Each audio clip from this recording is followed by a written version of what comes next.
नमस्ते, मैं हूं किशोर अजवाणी। घड़ी इशारा कर रही है 9 बजे रात का वक्त। 100 बात की एक बात का 100 बात की एक बात में आज अमेरिका की तरफ से लगातार बढ़ रहे दबाव के बीच ईरान ने हमास का साथ छोड़ दिया और साफ कर दिया कि वो जंग में अपनी सेना कतई नहीं भेजेगा।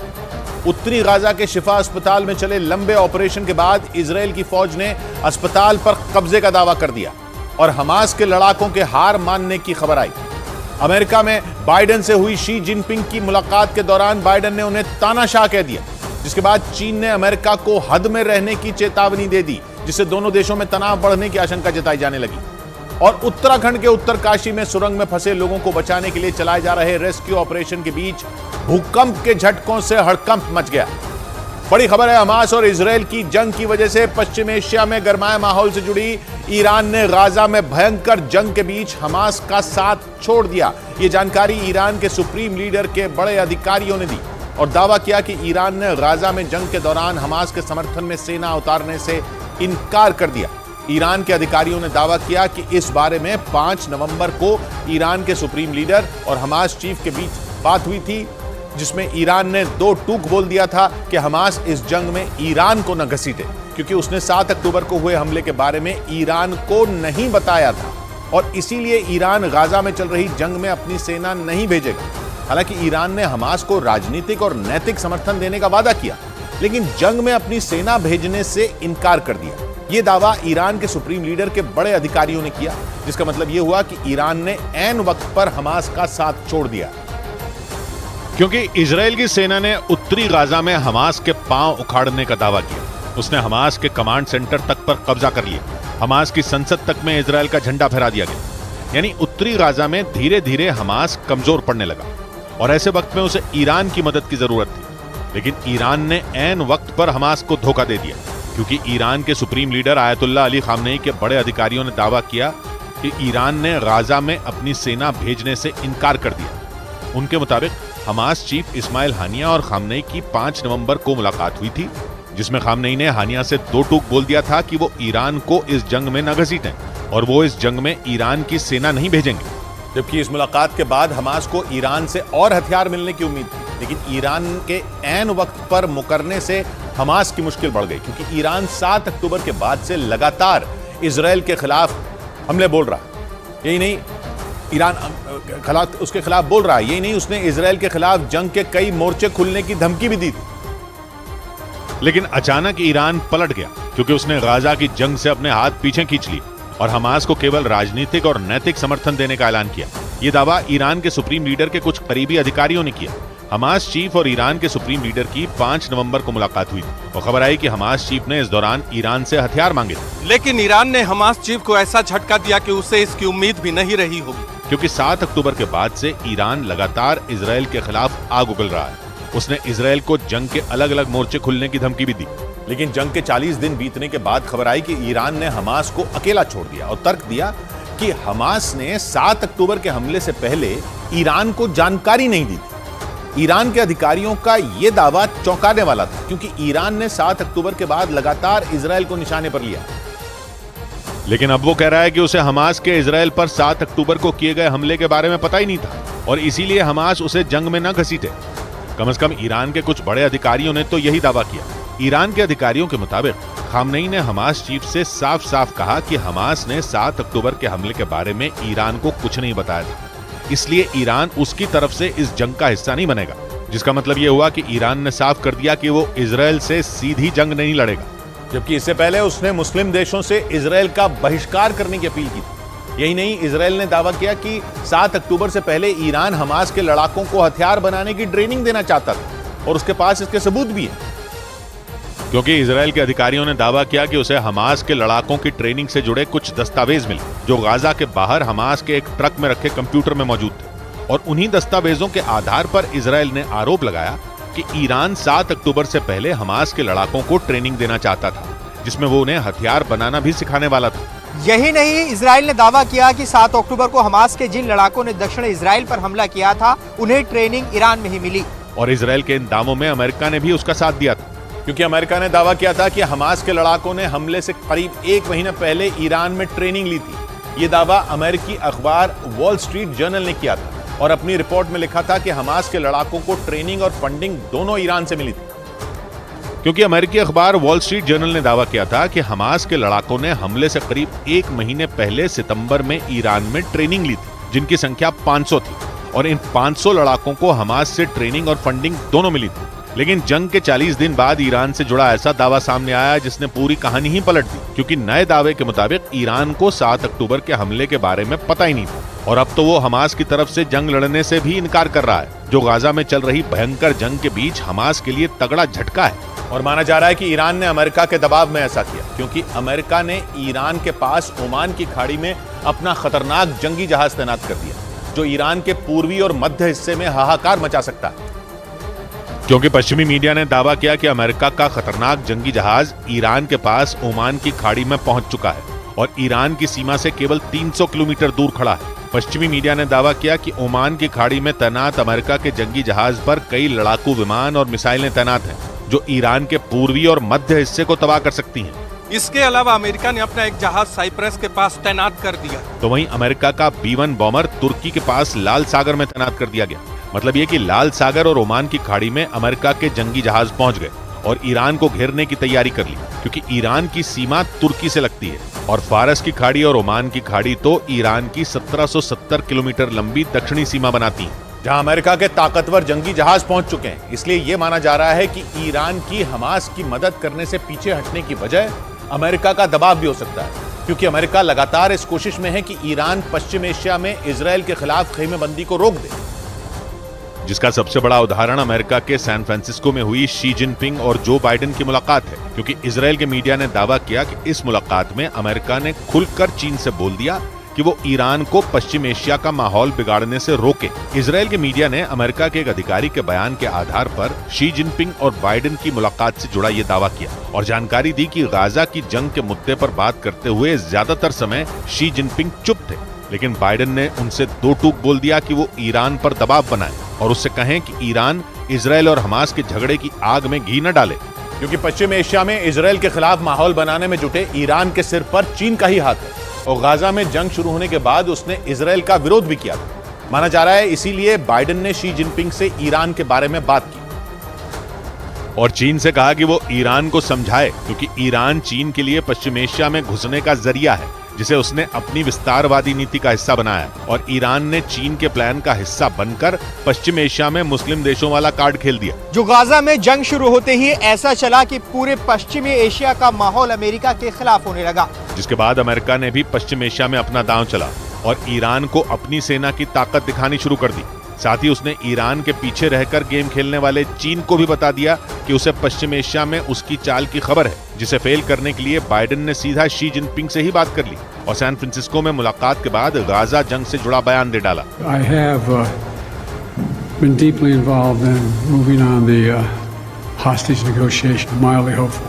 जिसका मतलब ये हुआ कि अमेरिका ने चीन के जरिए ईरान तक संदेश पहुंचा दिया और उस पर दबाव बनाना शुरू कर दिया। इसी बीच खबर आई कि ईरान ने हमास के समर्थन में गाजा में सेना उतारने से इनकार कर दिया, जिसके बाद लगने लगा कि ईरान दबाव में, क्योंकि पश्चिम एशिया में राज करने की उसकी हर चाल उल्टी पड़ती नजर आ रही।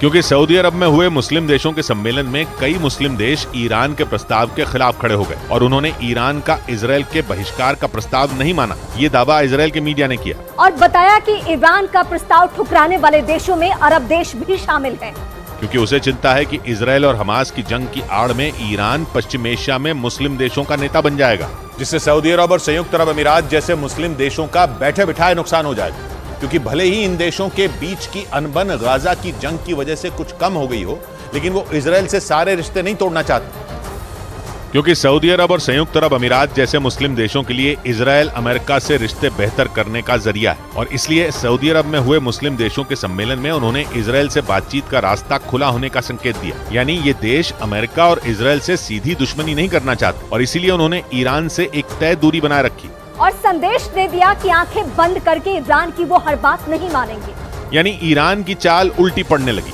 और मुस्लिम देशों में फूट दिखी, जिसका मतलब ये हुआ कि अमेरिका का पश्चिम एशिया में ईरान को रोकने का प्लान कामयाब हो सकता है, जिसका संकेत भी मिला क्योंकि ईरान ने हमास का साथ देने से ही इनकार कर दिया। यही नहीं, हिजबुल्लाह भी इजरायल से सीधी जंग लड़ता नहीं दिख रहा। यानी जिन दो संगठनों के दम पर ईरान इजरायल को घेरना चाहता था वो बैकफुट पर आ गए। हमास की मदद करने से तो खुद ईरान ने ही इनकार कर दिया, जिसे उसका अमेरिकी दबाव में लिया गया फैसला माना गया। बड़ी खबर आई गाजा से। इजराइल की सेना ने दावा किया कि उसने हमास के प्रमुख इस्माइल हानिया के घर को तबाह कर दिया। नेतन्याहू की सेना के मुताबिक इस्माइल हानिया के घर पर उसके लड़ाकू विमानों ने बमों की बारिश की, जिसके बाद उसका घर पूरी तरह ध्वस्त हो गया। इजराइल ने दावा किया कि उस घर का इस्तेमाल हमास के लड़ाके इजराइल पर हमले की प्लानिंग के लिए कर रहे थे। इजराइल की सेना लगातार हमास के टॉप नेताओं को निशाने पर लेकर उनको चोट पहुंचाने की कोशिश कर रहे हैं। और जैसे ही इजराइल को इस्माइल हानिया के घर की सटीक लोकेशन का पता चला, उसने बिना देरी किए वहां बमबारी शुरू कर दी। इजराइल की सेना ने गाजा में इस्माइल हानिया के घर पर काफी देर तक हमले किए और दावा किया कि उसके जोरदार हमलों में हमास के प्रमुख इस्माइल हानिया का घर पूरी तरह तबाह हो गया, क्योंकि इजराइल की सेना ने उसके घर पर अपने लड़ाकू विमानों से बमों की बारिश कर दी। इस्माइल हानिया के घर पर किए गए ताबड़तोड़ हमलों का एक वीडियो भी इजराइल की सेना ने जारी किया, जिसमें एक के बाद एक कई तेज धमाके होते दिखाई दिए। हमास के चीफ इस्माइल हानिया के घर पर इजराइल की सेना ने बारूद की ऐसी बारिश की जिससे पूरा इलाका धुआं धुआं हो गया। इस्माइल हानिया के घर के आसपास के इलाके को भी इजराइल ने अपने निशाने पर लिया और हमास के ठिकानों पर बमबारी कर तबाही मचा दी। कुछ वक्त पहले जहां इमारतें खड़ी नजर आ रही थीं, वहीं इजराइल के हवाई हमलों के बाद वहां सिर्फ मलबे का ढेर ही दिखाई दिया। और इजराइल की फौज ने इस्माइल हानिया के घर पर हमले के दौरान ही उसके आसपास के इलाकों में सर्च ऑपरेशन भी चलाया, क्योंकि उसे इस बात की आशंका थी कि वहां हमास के लड़ाके छिपे हो सकते हैं। और इसीलिए इजराइल के सैनिकों ने जमीन पर उतरकर भी हमास के लड़ाकों की तलाश की। हथियारों से लैस इजराइल के जवान गाजा में हमास के ठिकानों को ढूंढते नजर आए, लेकिन जब वो सर्च ऑपरेशन चला रहे थे तभी हमास के लड़ाकों ने उन्हें निशाने पर ले लिया, जिसके बाद इजराइल के सैनिकों ने सुरक्षित जगहों पर छिपकर हमास के लड़ाकों पर गोलियों की बौछार कर दी। इजराइल की सेना ने हमास के ठिकानों पर जमीनी हमले तो किए ही, साथ ही आसमान से भी बम बरसाए। मतलब जमीन और आसमान दोनों जगहों से इजराइल ने हमास को गंभीर चोट पहुंचाने की कोशिश की। इजराइल की सेना ने हमास के प्रमुख इस्माइल हानिया के घर को बर्बाद करने के साथ ही हमास के कई ठिकानों को भी तबाह करने का दावा किया। और इतना ही नहीं, इजराइल ने यह भी दावा किया कि उसकी सेना ने इस्माइल हानिया के घर से भारी मात्रा में हथियार भी बरामद किए। इजराइल की सेना के मुताबिक इस्माइल हानिया के जिस घर को उसने बर्बाद किया, वहां से उस पर हमले की प्लानिंग की जा रही थी। और इसीलिए इजराइल की सेना ने इस्माइल हानिया के उस घर पर बमों की बारिश कर उसे ध्वस्त कर दिया। इजराइल की सेना ने दावा किया कि गाजा में इस्माइल हानिया के उस घर से ही उसके खिलाफ साजिश रची जा रही थी और हमास के लड़ाके उस घर का इस्तेमाल इजराइल की सेना पर हमले की प्लानिंग के लिए कर रहे थे। और यही वजह रही कि इजराइल ने बिना देरी किए इस्माइल हानिया के घर को बर्बाद कर दिया। इतना ही नहीं, इजराइल की सेना ने इस्माइल हानिया के घर के आसपास के इलाकों की घेरेबंदी भी की ताकि हमास के लड़ाकों का खात्मा किया जा सके। उसने इस्माइल हानिया के घर से भारी मात्रा में हथियार भी बरामद करने की बात कही। इजराइल का दावा है कि उत्तरी गाजा पर कंट्रोल के बाद उसकी सेना हमास के खात्मे के लिए तेजी से ऑपरेशन चला रही है। हालांकि इस्माइल हानिया के घर को निशाना बनाने से पहले इजराइल की सेना ने पूरी तैयारी की, क्योंकि इस्माइल हानिया के घर पर हमला करना इतना भी आसान नहीं था। ऐसा इसलिए क्योंकि बताया जाता है कि गाजा में हानिया के घर के आसपास का इलाका हमास का गढ़ है। मतलब ये कि इजराइल की सेना ने शेर की मांद में घुसकर हमला कर दिया। गाजा में अल-शिफा अस्पताल को घेरने के बाद से ही इजराइल की नजर इस्माइल हानिया के घर पर थी, क्योंकि इजराइल की सेना जल्द से जल्द हमास के टॉप नेताओं के खात्मे की कोशिश में जुटी है और उसके निशाने पर हमास के टॉप कमांडर भी हैं। इजराइल की सेना के मुताबिक गाजा में हमले शुरू करने के बाद वो हमास के 60 से ज्यादा कमांडरों को मौत की नींद सुला चुकी है। लेकिन उसकी कोशिश हमास की बड़ी मछलियों को अपने जाल में फंसाने की है, क्योंकि इजराइल का मानना है कि जब तक हमास के टॉप कमांडरों को ढेर नहीं किया जाएगा, तब तक हमास का नामो निशान नहीं मिटाया जा सकता। और इसीलिए हमास का प्रमुख इस्माइल हानिया भी इजराइल की हिट लिस्ट में पहले नंबर पर बताया जाता है, क्योंकि इजराइल का दावा है कि 7 अक्टूबर को उस पर हुए हमले में इस्माइल हानिया ने बड़ी भूमिका निभाई थी। इस्माइल हानिया लंबे वक्त से इजराइल की सेना के लिए सिरदर्द बना हुआ है, क्योंकि उसने इजराइल को हमेशा बर्बाद करने का सपना देखा है। इजराइल का आरोप है कि इस्माइल हानिया ने 7 अक्टूबर को इजराइल पर हुए सबसे बड़े हमले की प्लानिंग की थी, जिसकी वजह से इजराइल के 1000 से ज्यादा लोगों की मौत हुई थी। और इसीलिए इजराइल ये चाहता है कि किसी भी तरह इस्माइल हानिया की गर्दन तक पहुंचा जा सके। इस्माइल हानिया को हमास का सबसे बड़ा चेहरा माना जाता है। एक रिपोर्ट के मुताबिक 1962 में इस्माइल हानिया का जन्म गाजा पट्टी के एक शरणार्थी शिविर में हुआ था, जो 1980 में इजराइल के खिलाफ आंदोलन का सबसे प्रमुख चेहरा बनकर उभरा था। 2006 में हुए चुनाव में हमास ने फिलिस्तीन में सबसे ज्यादा सीटें जीती थीं, जिसके बाद राष्ट्रपति महमूद अब्बास ने इस्माइल हानिया को प्रधानमंत्री बना दिया था। और तभी से इस्माइल हानिया का हमास में दबदबा कायम है। लेकिन हैरान करने वाली बात तो यह है कि जो इस्माइल हानिया इजराइल के लिए मुसीबत बन चुका है वो गाजा में रहता ही नहीं है। बताया जाता है कि वो कतर में बैठकर ही हमास के लड़ाकों को आदेश देता है। और जैसे ही इस्माइल हानिया से इशारा मिलता है, हमास के लड़ाके इजराइल पर कहर बनकर टूट पड़ते हैं। इस वक्त हमास की कमान इस्माइल हानिया के हाथों में है और यही वजह रही कि इजराइल की खुफिया एजेंसियां दिन रात इस्माइल हानिया की तलाश कर रही हैं। लेकिन कतर में छिपकर बैठे इस्माइल हानिया तक इजराइल नहीं पहुंच सका है। हालांकि कुछ दिन पहले ऐसी खबर आई थी कि हानिया को घेरने के लिए इजराइल की खुफिया एजेंसी मोसाद के चीफ और अमेरिकी खुफिया एजेंसी CIA के चीफ कतर पहुंचे थे। इसके बावजूद इस्माइल हानिया का सुराग नहीं मिला और उसके हाथ खाली रह गए। यही वजह रही कि बदले की आग में धधक रही इजराइल की सेना ने गाजा में इस्माइल हानिया के पुराने घर पर ही हमले कर उसे बर्बाद कर दिया। इजराइल की सेना ने साफ कह दिया कि गाजा से हमास के टॉप नेताओं का नामो निशान मिटाने के बाद ही वो शांत बैठेगी। और इस्माइल हानिया के घर को बर्बाद करने के बाद इजराइल की सेना ने गाजा बंदरगाह को अपने कब्जे में लेने का दावा किया। ये बंदरगाह गाजा शहर के बेहद करीब है और लंबे वक्त से हमास इसका इस्तेमाल करता है। लेकिन अब इजराइल की सेना ने दावा किया कि उसने जोरदार हमले कर हमास से गाजा बंदरगाह को छीन लिया। हमास के कब्जे वाले गाजा बंदरगाह पर इजराइल की सेना ने पूरी तैयारी के साथ हमला बोला, जिसका एक वीडियो भी सामने आया, जिसमें इजराइल के सैनिक हमले से पहले तैयारी करते नजर आए। जिसके बाद खोजी कुत्तों के साथ वो बंदरगाह पर पहुंचे और कुछ ही देर में हमास के लड़ाकों को घेर लिया और उन पर गोलियां बरसा दी।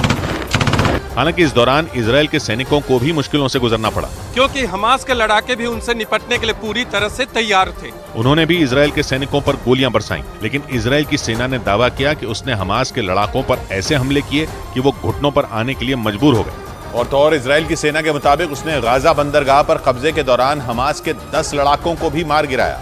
इतना ही नहीं, वहां आसपास की दूसरी इमारतों में छिपे हमास के लड़ाकों पर भी इजराइल के सैनिकों ने धावा बोल दिया ताकि गाजा बंदरगाह पर हमास की छाया भी न पड़े। इसीलिए इजराइल की सेना ने बंदरगाह के आसपास मौजूद दूसरी इमारतों को भी घेर कर उनकी तलाशी ली और जहां उन्हें हमास के लड़ाके दिखे उन पर गोलियां बरसाईं। इजराइल ने दावा किया कि उसने बंदरगाह पर कब्जे के दौरान हमास के 10 लड़ाकों को भी मार गिराया। गाजा बंदरगाह गाजा शहर के बेहद करीब है। फिलिस्तीनी इसका इस्तेमाल मछली पकड़ने के लिए करते थे, लेकिन अब इजराइल की सेना ने इसी बंदरगाह को पूरी तरह अपनी मुट्ठी में करने का दावा किया। दावा यह भी किया गया कि हमास के लड़ाके इसका इस्तेमाल बाहर से हथियार मंगवाने के लिए भी करते थे, जिसकी वजह से इजराइल की मुश्किलें बढ़ रही थी। और इजराइल के मुताबिक गाजा बंदरगाह पर कब्जे के दौरान ही हमास की 10 सुरंगों को भी बर्बाद कर दिया गया। बताया गया कि हमास के लड़ाके उन सुरंगों का इस्तेमाल छिपने के लिए कर रहे थे। लेकिन बंदरगाह पर कब्जे के बाद जैसे ही इजराइल की सेना की नजर उन सुरंगों पर पड़ी, उसने बिना देर किए उन्हें तबाह कर दिया। इजराइल की सेना के मुताबिक हमास के लड़ाके गाजा बंदरगाह पर हमलों की ट्रेनिंग भी ले रहे थे। इतना ही नहीं, बताया गया कि हमास के जिन लड़ाकों ने 7 अक्टूबर को इजराइल में कहर ढाया था, उनमें कई लड़ाकों की ट्रेनिंग गाजा बंदरगाह पर ही हुई थी। मतलब बंदरगाह की आड़ लेकर हमास ने दुनिया की आंखों में धूल झोंका। और यही वजह रही कि इजराइल की सेना ने गाजा बंदरगाह पर पूरी तरह कब्जा कर लिया। गाजा बंदरगाह पर इजराइल के टैंक दौड़ते दिखाई दिए। मतलब हमास को चोट पहुंचाते हुए इजराइल की सेना तेजी से गाजा के इलाकों को अपनी मुट्ठी में कर रही है। बड़ी खबर आई अल शिफा अस्पताल में इजरायली सेना के हमले से जुड़ी हुई। इजराइल की सेना ने दावा किया कि अल शिफा अस्पताल में ताबड़तोड़ हमलों से घबराकर हमास ने हार मान ली।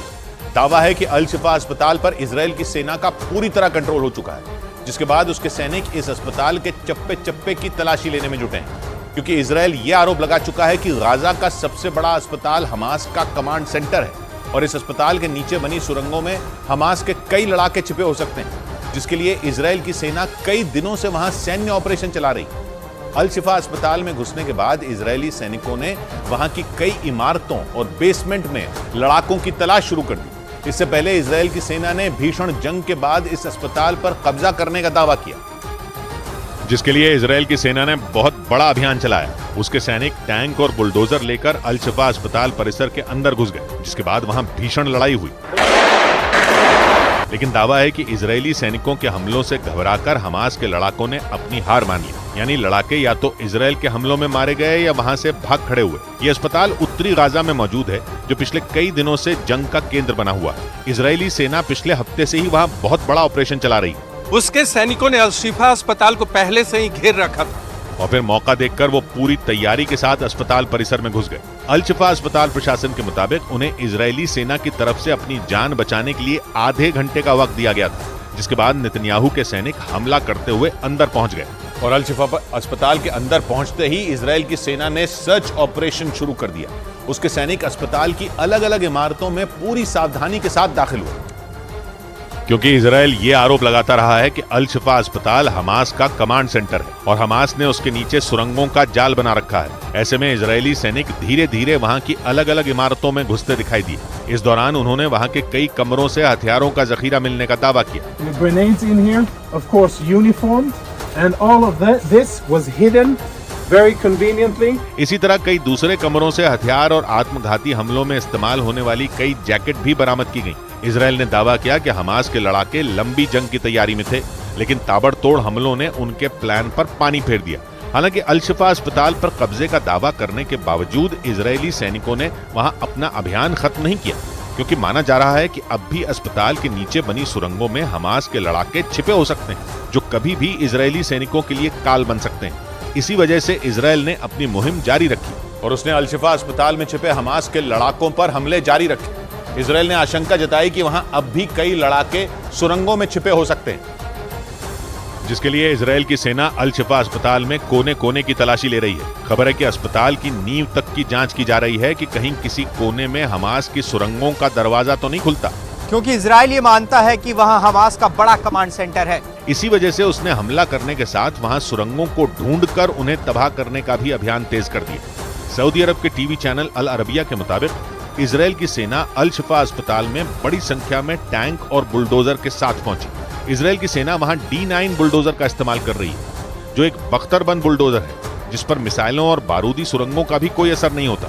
यही नहीं, D9 बुलडोजर मशीन गन से लैस है, जिससे जरूरत पड़ने पर सैनिक उसे हथियार की तरह इस्तेमाल भी कर सकते हैं। और दावा है कि इजरायल की सेना इस बुलडोजर से उन इमारतों को ढहा रही है जिनके नीचे हमास की सुरंगें होने का शक है, जिसकी वजह से अल शिफा अस्पताल के हालात और खराब होते जा रहे हैं, क्योंकि फिलिस्तीन का आरोप है कि गाजा के इस सबसे बड़े अस्पताल में पिछले कई दिनों से न तो बिजली है और न ही पानी, और इसके अलावा मरीजों के इलाज में इस्तेमाल जरूरी चीजों की भी भारी कमी है। लेकिन दिक्कत यह है कि इजरायल के लगातार हमलों की वजह से अस्पताल को बाहर से मदद भी नहीं मिल पा रही। ऐसे में अल शिफा अस्पताल की हालत पूरी तरह बिगड़ चुकी है। स्वास्थ्य सेवाओं से जुड़ी संयुक्त राष्ट्र की संस्था WHO के मुताबिक वहां 650 मरीज, 500 से ज्यादा स्वास्थ्य कर्मी और करीब 2500 वैसे लोग हैं जिन्होंने अल शिफा अस्पताल में शरण ले रखी है। लेकिन इजरायल और हमास के बीच जारी भीषण जंग में उन लोगों की जान खतरे में है, क्योंकि ये अस्पताल पहले से ही ऑक्सीजन और दवाइयों की कमी से जूझ रहा है। लेकिन इजरायल की सेना इस बार रहम के मूड में नहीं है।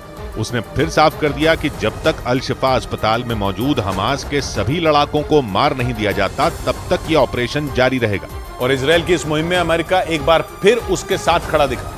अमेरिका की तरफ से जारी बयान में दो टूक कहा गया कि हमास ने अस्पतालों में अपने कमांड सेंटर बनाकर युद्ध के नियम तोड़े हैं, जिसका मतलब है कि अमेरिका ने खुलकर यह माना कि हमास गाजा के अस्पतालों को अपने फायदे के लिए इस्तेमाल कर रहा है। अमेरिकी रक्षा विभाग पेंटागन के प्रवक्ता जॉन किर्बी के मुताबिक हमास ने गाजा के अस्पतालों में अपने ठिकाने बना रखे हैं और ऐसा करके उसने युद्ध के नियमों का उल्लंघन किया है। और यही बात इजरायल इस जंग की शुरुआत से कर रहा है। इजरायल का दावा है कि गाजा पट्टी में सिर्फ अस्पताल ही हमास के ठिकाने नहीं हैं, बल्कि स्कूलों और शरणार्थी शिविरों में भी हमास के कई कमांड सेंटर हैं। हालांकि अमेरिका ने यह भी साफ किया कि अल शिफा अस्पताल में इजरायल की कार्रवाई के लिए उसने हरी झंडी नहीं दी थी, क्योंकि फिलिस्तीन समेत अरब के कई देश ये आरोप लगा रहे हैं कि अमेरिका के इशारे पर ही इजरायल की सेना ने गाजा के सबसे बड़े अस्पताल पर एक्शन लिया। और इस बीच पश्चिम एशिया के देश कतर ने अल शिफा अस्पताल में इजरायल की कार्रवाई का विरोध शुरू कर दिया। यही नहीं, उसने इजरायल के हमलों की अंतर्राष्ट्रीय जांच की भी मांग कर दी, क्योंकि कतर का मानना है कि इजरायली सेना ने अल शिफा अस्पताल पर हमला कर युद्ध अपराध किया। कतर के विदेश मंत्रालय की तरफ से जारी बयान में दो टूक कहा गया कि इजरायल की यह कार्रवाई युद्ध के नियमों के खिलाफ है, यानी वो नियम जो संयुक्त राष्ट्र ने बना रखे हैं, जिनमें साफ कहा गया है कि किसी भी युद्ध में अस्पतालों, स्कूलों और धार्मिक स्थलों पर हमला नहीं किया जाएगा। इसी नियम का हवाला देकर कतर ने संयुक्त राष्ट्र से इस मामले की तुरंत जांच कराने की मांग की। कतर उन देशों में शामिल है जो जंग की शुरुआत से ही इजरायल का विरोध कर रहे हैं। इस बीच फिलिस्तीन ने आरोप लगाया कि इजरायल अल शिफा अस्पताल में कमांड सेंटर की बात कर दुनिया को गुमराह करने में जुटा है। फिलिस्तीन के मुताबिक इजरायल ने लड़ाकों के खात्मे के नाम पर पूरी गाजा पट्टी को कब्रिस्तान बना दिया है। बड़ी खबर आई उत्तरी गाजा पर इसराइल के कंट्रोल से जुड़ी।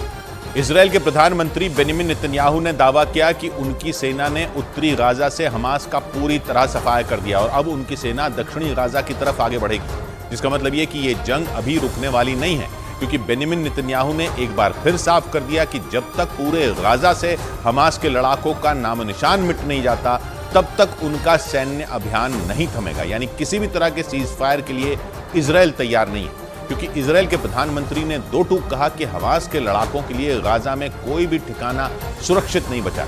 मतलब पूरे गाजा में हमास के लड़ाके कहीं भी छिपे हों, इसराइल की सेना उन्हें चुन चुन कर खत्म करेगी। नेतन्याहू के ताजा बयान से यह साफ हो गया कि उत्तरी गाजा से हमास के लड़ाकों के सफाए के बाद इसराइल की सेना दक्षिणी गाजा पर कहर बरपाने वाली है। हालांकि 7 अक्टूबर को इसराइल पर हमास के हमले के बाद इजरायली वायुसेना ने पूरी गाजा पट्टी पर बारूद की बारिश शुरू कर दी और उत्तरी गाजा पर तो इसराइल की वायुसेना ने इतने बम बरसाए कि पूरा इलाका मानो कब्रिस्तान बन गया हो। वहां से सामने आई तस्वीरों में चारों तरफ तबाही के निशान साफ नजर आए। इसराइल का दावा है कि उसकी सेना ने गाजा पट्टी को उत्तरी और दक्षिणी 2 हिस्सों में तोड़कर हमले किए। इसराइल की सेना के मुताबिक उत्तरी गाजा से हमास का पूरी तरह से सफाया कर दिया गया। ये वही इलाका है जहां से 7 अक्टूबर को हमास के लड़ाकों ने इसराइल में घुसकर सबसे ज्यादा कोहराम मचाया था।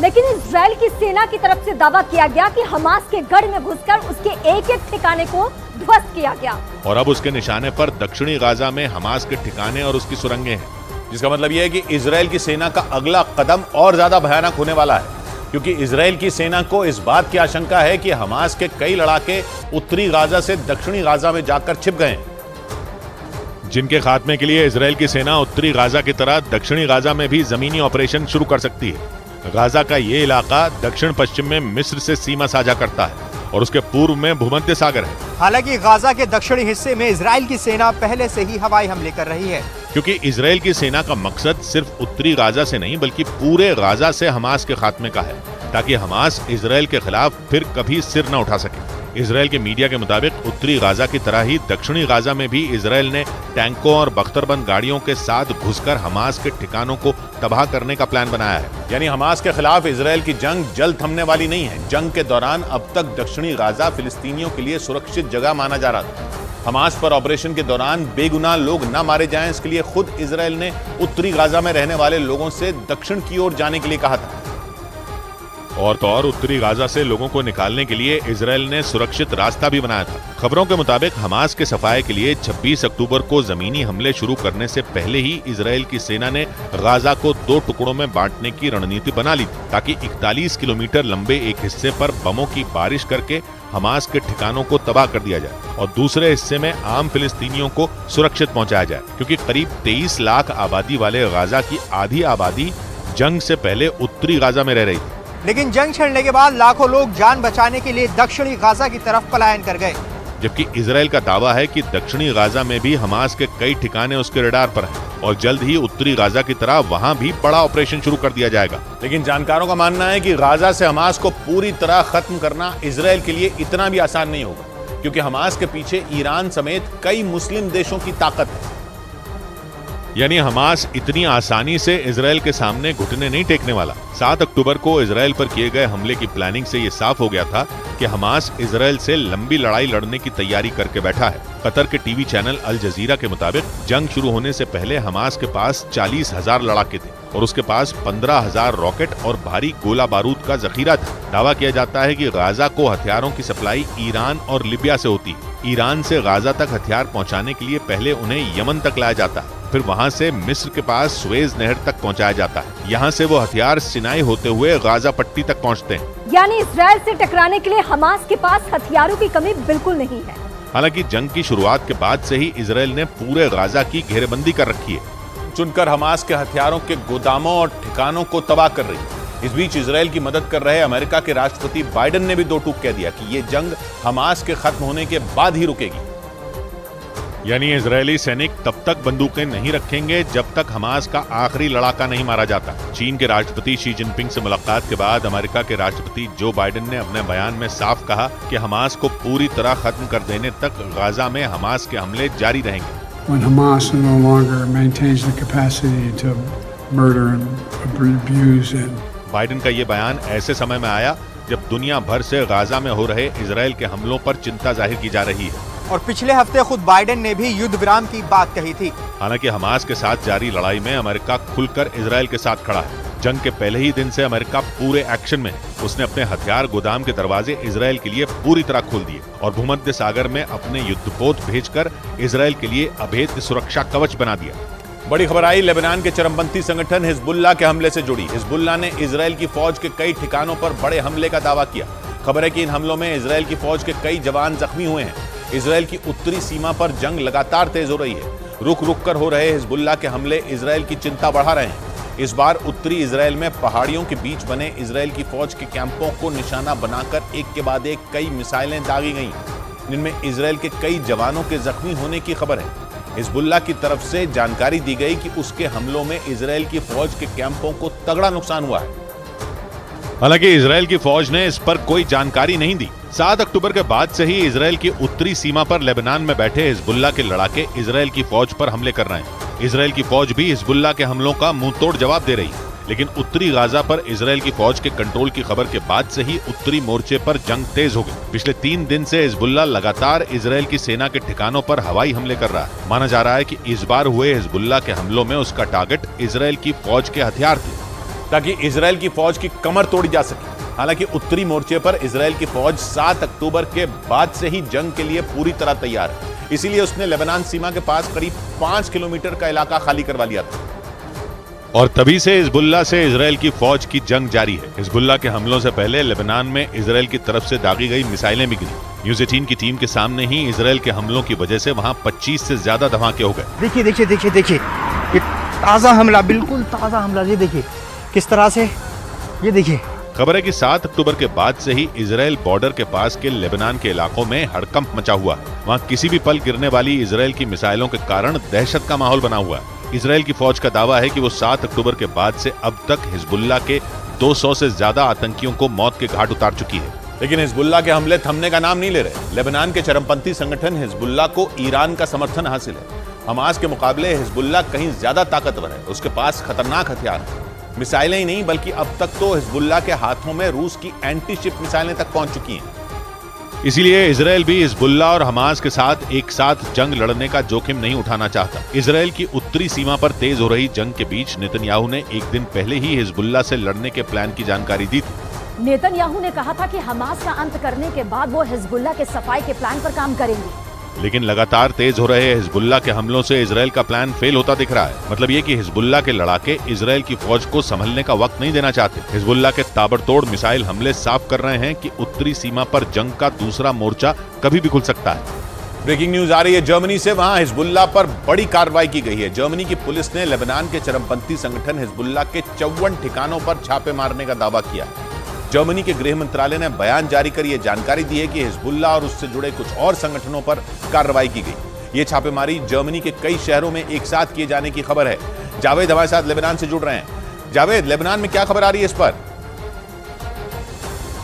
किशोर, देखिए जर्मनी के गृह मंत्रालय ने बहुत बड़ी जानकारी दी है कि हिजबुल्लाह से संबंध रखने के मामले में अलग अलग जगहों पर रेड की गई है। करीब 54 प्रॉपर्टी ऐसी हैं 7 राज्यों में जहां पर ये छापेमारी की गई है। देखिए हैम्बर्ग इस्लामिक सेंटर और उससे जुड़े 5 संगठनों के यहां अलग अलग राज्यों में छापेमारी की गई है। और देखिए अभी तक जो जानकारी है उसके मुताबिक कोई गिरफ्तारी हालांकि इसमें नहीं हुई है, लेकिन कुछ ऐसे महत्वपूर्ण दस्तावेज और सबूत इकट्ठा जरूर किए हैं जर्मनी पुलिस ने, जो कि इस बात की तस्दीक करते हैं कि हिजबुल्लाह के साथ इन लोगों का ताल्लुक था। और आपको बता दें कि जो हिजबुल्लाह और इजराइल की जंग है वो इस वक्त भीषण दौर में है। तो ऐसे में कई दूसरे देश हैं जो कि बहुत सक्रिय हैं कि कहीं हिजबुल्लाह और जो दूसरे संगठन हैं कि वो कहीं पर किसी तरह की कार्रवाई को अंजाम न दें। जी, उधर यमन के हूथी लड़ाकों ने भी इजराइल पर हमले तेज कर दिए।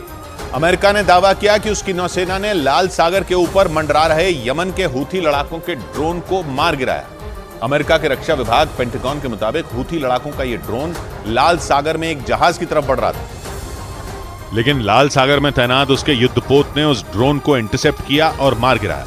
पेंटागन के मुताबिक जिस ड्रोन को उनकी नौसेना ने ढेर किया वो यमन से उड़ा था और दक्षिण लाल सागर में एक जहाज की तरफ बढ़ रहा था। पेंटागन ने बताया कि लाल सागर में तैनात अमेरिकी जहाजों की सुरक्षा को देखते हुए उन्होंने ये कदम उठाया, क्योंकि पिछले हफ्ते हूथी विद्रोहियों ने अमेरिका के ताकतवर ड्रोन MQ-9 रीपर को यमन के हवाई इलाके में मार गिराने का दावा किया था। हूथी विद्रोहियों ने आरोप लगाया था कि अमेरिका का वो ड्रोन इजरायल के लिए जासूसी कर रहा था, क्योंकि हमास के साथ जारी युद्ध में अमेरिका खुलकर इजरायल के साथ खड़ा है और उसने इजरायल की सुरक्षा के लिए भूमध्य सागर और लाल सागर में अपने युद्धपोत तक तैनात कर रखे हैं। लेकिन गाजा पर इजरायल के हमलों से बौखलाए हूथी विद्रोहियों ने अमेरिका और इजरायल को लाल सागर में हमले की खुली धमकी दे दी। एक रोज पहले हूथी विद्रोहियों ने ऐलान किया कि अगर गाजा पर इजरायल के हमले नहीं रुके तो लाल सागर में इजरायल के जहाजों को डुबो दिया जाएगा।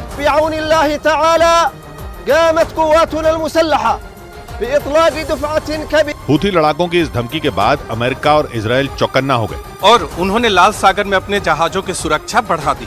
लाल सागर की सीमाएं यमन और इजरायल दोनों से लगती। इस इलाके से इजरायल के बड़े बड़े मालवाहक जहाज भी गुजरते हैं, जिनकी सुरक्षा के लिए अमेरिका और इजरायल ने अपने युद्धपोत वहां तैनात कर रखे हैं। हूथी लड़ाके अपने पास ऐसी मिसाइलें होने का दावा करते हैं जिनकी रेंज में पूरा लाल सागर आता है, और इसीलिए इजरायल और अमेरिका ने हूथी लड़ाकों की धमकियों को गंभीरता से लिया, क्योंकि गाजा पर इजरायल के हमले की वजह से गुस्से में तमतमाए हूथी लड़ाकों ने बीते एक महीने में इजरायल को निशाना बनाकर 6 बार बैलिस्टिक मिसाइल और ड्रोन से हमला किया।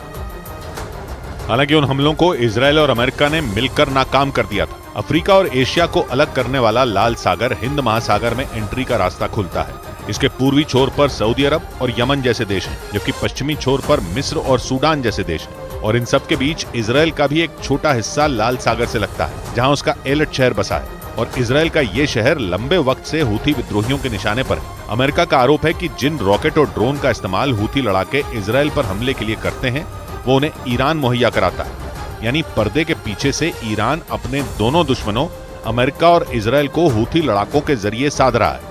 उधर हमास से जारी जंग के बीच इजरायल के प्रधानमंत्री बेंजामिन नेतन्याहू की कुर्सी पर खतरा मंडराने लगा है, क्योंकि 7 अक्टूबर को हुए हमले के बाद वहां लोगों में उनके प्रति गुस्सा बढ़ गया है। यहां तक कि इजरायल के पूर्व प्रधानमंत्री ने तो नेतन्याहू से इस्तीफा तक मांग लिया।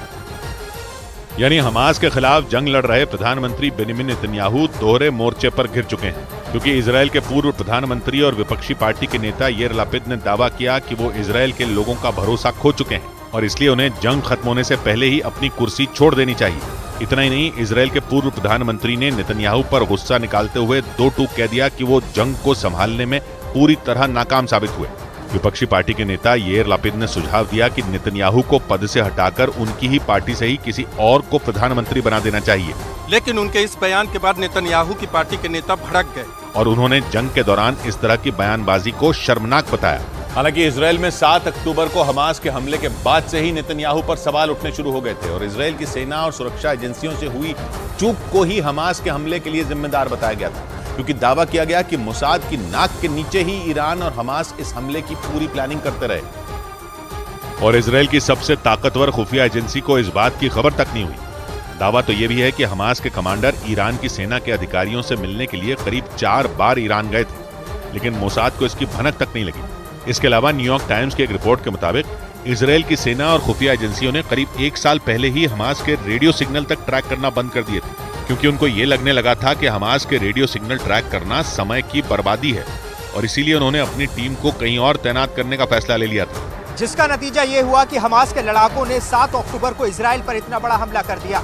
वहीं इजरायल की सुरक्षा एजेंसी शिन बेट के अधिकारियों ने भी ये बात मानी थी कि अगर वो पूरी तरह अलर्ट रहते तो हमास के हमले को टाला जा सकता था। और इसी वजह से इजरायल के लोग नेतन्याहू पर भड़के हुए हैं, क्योंकि 7 अक्टूबर को इजरायल पर हुए हमले के बाद हमास के लड़ाके 200 से ज्यादा लोगों को बंधक बनाकर गाजा ले गए थे, जिसके बाद से ही इजरायल में नेतन्याहू के खिलाफ प्रदर्शन हो रहे हैं। क्योंकि जंग के 1 महीने से ज्यादा गुजर जाने के बाद भी नेतन्याहू अपने लोगों को हमास की कैद से नहीं छुड़वा पाए।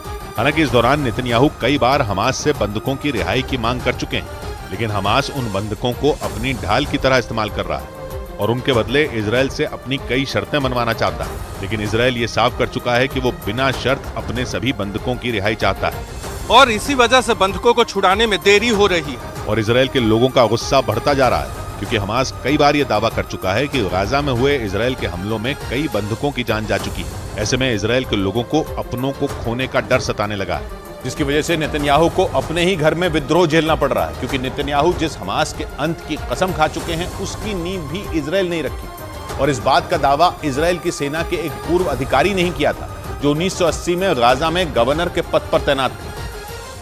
और उन्होंने दावा किया था कि भले ही औपचारिक तौर पर हमास की स्थापना 1987 में हुई, लेकिन इजरायल ने साल 1970 में ही इसकी नींव रख दी। क्योंकि साल 1948 में जब इजराइल बना था तभी से उसका और फिलिस्तीन का झगड़ा चल रहा था और फिलिस्तीन को कूटनीतिक तौर पर कमजोर करने के लिए इजराइल ने युवा लोगों का एक संगठन बनाया था जिसे उसने हमास नाम दिया था। और शुरुआती दौर में ही इजराइल ने हमास को पाला पोसा था, लेकिन धीरे धीरे हमास ने फिलिस्तीन के नेताओं को किनारे करना शुरू कर दिया और खुद को फिलिस्तीन की सत्ताधारी पार्टी की तरह दिखाने लगा। जिसके बाद साल 2007 में जब गाजा पट्टी पर उसका कब्जा हुआ तो उसने इजराइल से सीधी टक्कर लेनी शुरू कर दी। यानी जिस हमास की नींव खुद नेतन्याहू ने ही रखी थी वही हमास उनके लिए मुसीबत बन गया। और तुर्की और अमेरिका पहले ही इस बात की भविष्यवाणी कर चुके हैं कि नेतन्याहू की कुर्सी जाने वाली है। अमेरिका की एक न्यूज कंपनी ने खबर छापी थी कि इजराइल का समर्थन करने वाला अमेरिका खुद मानता है कि नेतन्याहू की कुर्सी जा सकती है और दावा किया था कि यह चेतावनी खुद बाइडेन ने इजराइल के प्रधानमंत्री नेतन्याहू को दी थी जब वो इजराइल का समर्थन करने इजराइल पहुंचे थे। उस दौरे के वक्त ही बाइडेन ने नेतन्याहू को उनकी कुर्सी जाने की चेतावनी दे दी थी। उन्होंने नेतन्याहू से साफ कह दिया था कि जंग की वजह से उनका इजराइल का प्रधानमंत्री बने रह पाना मुश्किल है। हालांकि इस रिपोर्ट के सामने आने के बाद अमेरिका ने इस रिपोर्ट को खारिज कर दिया था और कहा था कि वो इस जंग में इजराइल के साथ खड़ा है।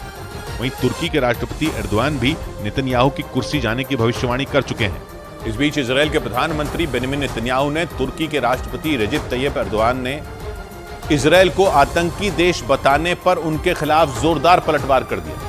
उन्होंने इजराइल पर निशाना साधने वाले तुर्की को अपने गिरमाह में झांकने की सलाह दे डाली और तुर्की के राष्ट्रपति एर्दोआन के उस बयान पर ऐतराज भी जताया जो उन्होंने इजराइल के खिलाफ दिया था। इस दौरान उन्होंने आरोप लगाया कि एर्दोआन खुद तो आतंक फैलाने वाले हमास के साथ खड़े हैं और हिंसा के लिए वो इजराइल को दोषी ठहरा रहे हैं। President Erdogan of Turkey, who calls Israel a terrorist state, but actually supports the terrorist state of Hamas. और नेतन्याहू यही नहीं रुके बल्कि उन्होंने एर्दोआन के कामों की पूरी लिस्ट उनके सामने खोल कर रख दी। उन्होंने आरोप लगाया कि एर्दोआन इजराइल की कार्रवाई का विरोध करने से पहले ये भूल गए कि उन्होंने खुद अपने ही देश के लोगों पर बम बरसाए थे। Himself bombed Turkish villages inside Turkey itself. So we're not. मतलब नेतन्याहू ने सीधे सीधे तुर्की को आतंक का समर्थक बता दिया। माना जा रहा है कि उन्होंने इस बयान के जरिए साइप्रस में हुई तुर्की की कार्रवाई की तरफ इशारा किया क्योंकि तुर्की का यह ऑपरेशन उसके आक्रामक रवैये की निशानी माना जाता है और तुर्की पर दशकों से वहां के लोगों को जुल्म करने के आरोप लगते आए।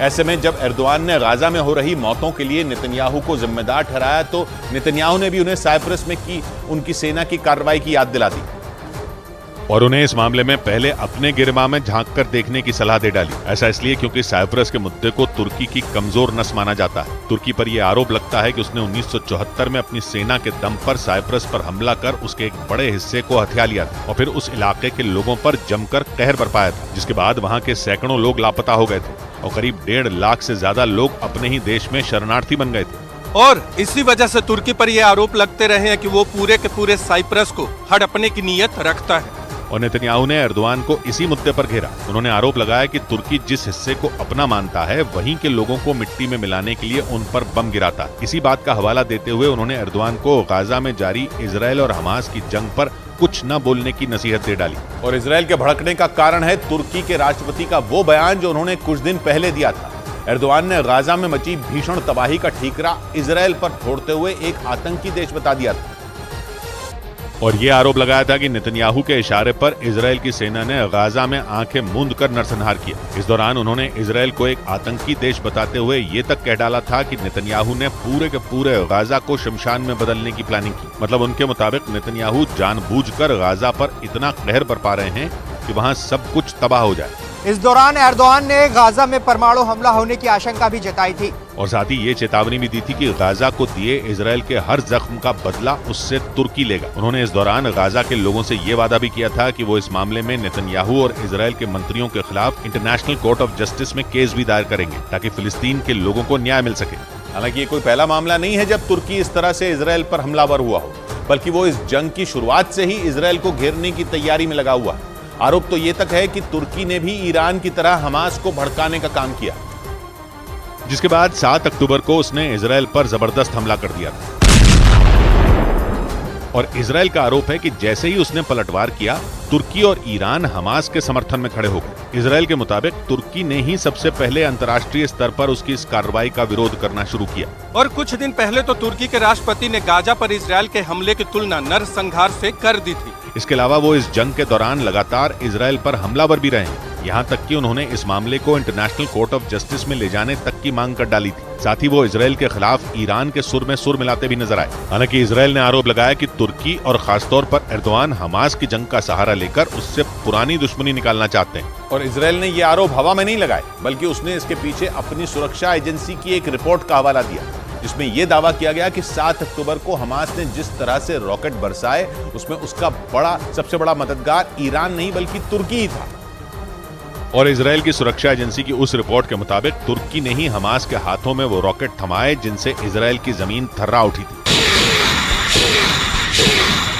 इजराइल के मुताबिक तुर्की ने ही रॉकेट बनाने में हमास की मदद की थी। इजराइल ने उस रिपोर्ट के जरिए यह दावा किया कि उसकी सेना ने जुलाई में तुर्की से गाजा पट्टी की तरफ जा रहे 2 बड़े कंटेनरों की तलाशी ली थी, जिनमें करीब 16 टन से ज्यादा विस्फोटक पाया गया था। मतलब इजराइल का आरोप है कि तुर्की लंबे समय से हमास की रॉकेट बनाने में मदद कर रहा था। क्योंकि ये बात पूरी दुनिया के गले नहीं उतर रही कि आखिर अचानक हमास इतना ताकतवर कैसे हो गया कि उसने एक ही रात में इजराइल पर 5000 से ज्यादा रॉकेट दाग दिए। इजराइल का दावा है कि उसे पहले से ही तुर्की पर शक था, जो उसकी इस रिपोर्ट ने पुख्ता कर दिया। और इसी के बाद नेतन्याहू खुलकर एर्दोआन पर हमलावर हो गए, क्योंकि एर्दोआन इस जंग की शुरुआत से ही हमास के साथ खड़े हैं। यहां तक कि उन्होंने हमास के लड़ाकों की इस लड़ाई को उनकी आजादी की लड़ाई बताया था और हमास की तरफ से इजराइल पर किए गए हमलों को जायज भी ठहराया था। तुर्की के राष्ट्रपति एर्दोआन कई बार ये पहले भी कह चुके हैं कि हमास फिलिस्तीन की आजादी की लड़ाई लड़ रहा है और तुर्की इस मामले में पूरी तरह से उसके साथ है।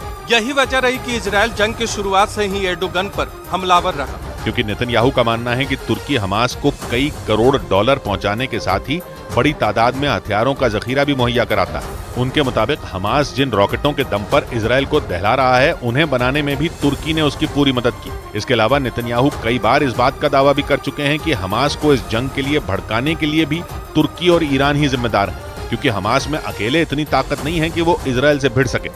उधर इजराइल की फौज ने जर्मनी की टैटू आर्टिस्ट शनी लोक की हत्या का बदला लेने का दावा किया।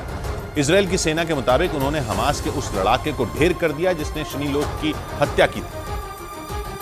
और उस लड़ाके ने शनी लोक का एक वीडियो भी बनाया था जिसमें उनके कपड़े फटे हुए थे और वो बेसुध हालत में एक ट्रक में पड़ी थी। उस वीडियो को देखकर लोगों के रोंगटे खड़े हो गए थे, जिसके बाद से ही इजराइल की फौज ने शनी लोक के हत्यारे की तलाश तेज कर दी थी। और अब इजराइल की सेना ने दावा किया कि उसने उस लड़ाके को मार गिराया जिसने शनी लोक का वीडियो बनाया था और उनकी हत्या कर दी थी। इसके साथ ही इजराइल की सेना ने यह भी कहा कि वो 7 अक्टूबर को कत्लेआम मचाने वाले एक लड़ाके का खात्मा करके ही दम लेगी, क्योंकि 7 अक्टूबर को इजराइल में हमला करने के बाद हमास के लड़ाके कई लोगों को बंधक बनाकर अपने साथ ले गए थे और शनी लोक भी उन्हीं बंधकों में शामिल थे। हमास के लड़ाके उन्हें इजरायली सैनिक समझकर अपने साथ उठाकर ले गए थे और कुछ दिनों बाद उनकी हत्या कर दी थी। शनी लोक इजराइल में चल रहे सुपरनोवा म्यूजिक फेस्टिवल में शामिल होने के लिए जर्मनी से आई थी और जिस दिन हमास ने उस म्यूजिक फेस्टिवल को निशाना बनाया वो वहीं मौजूद थी। ऐसे में जब शनी लोक का वीडियो सामने आया तो उनकी मां ने सरकार से उनकी वापसी की गुहार लगाई। शनी लोक की मां ने एक वीडियो जारी कर गाजा में अपनी बेटी के क्रेडिट कार्ड के इस्तेमाल होने का दावा भी किया था, जिसके बाद उनकी तलाश तेज कर दी गई थी। लेकिन पिछले महीने इजराइल के विदेश मंत्रालय ने उस टैटू आर्टिस्ट की मौत की पुष्टि कर दी थी। उधर अमेरिका में राष्ट्रपति बाइडेन की पार्टी के दफ्तर के बाहर लोगों ने इजराइल और हमास की जंग रुकवाने के मुद्दे पर जमकर प्रदर्शन किया। वहां हजारों की संख्या में प्रदर्शनकारी सड़कों पर उतर आए और उन्होंने बाइडेन की डेमोक्रेटिक पार्टी के राष्ट्रीय दफ्तर के बाहर प्रदर्शन किया।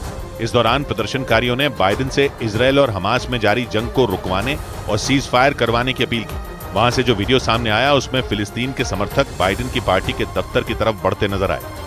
देखते ही देखते प्रदर्शनकारियों ने उस इमारत को घेरना शुरू कर दिया और जब पुलिस ने उन्हें ऐसा करने से रोका तो वो भड़क गए।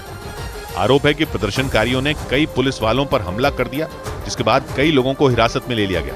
बड़ी खबर आई सीरिया के राष्ट्रपति के खिलाफ जारी गिरफ्तारी वारंट से जुड़ी। न्यूज एजेंसी रॉयटर्स ने दावा किया कि फ्रांस ने 2013 के एक मामले में सीरिया के राष्ट्रपति बशर अल असद के खिलाफ गिरफ्तारी का वारंट जारी कर दिया। यानी फ्रांस में बशर अल असद मोस्ट वांटेड बन चुके हैं।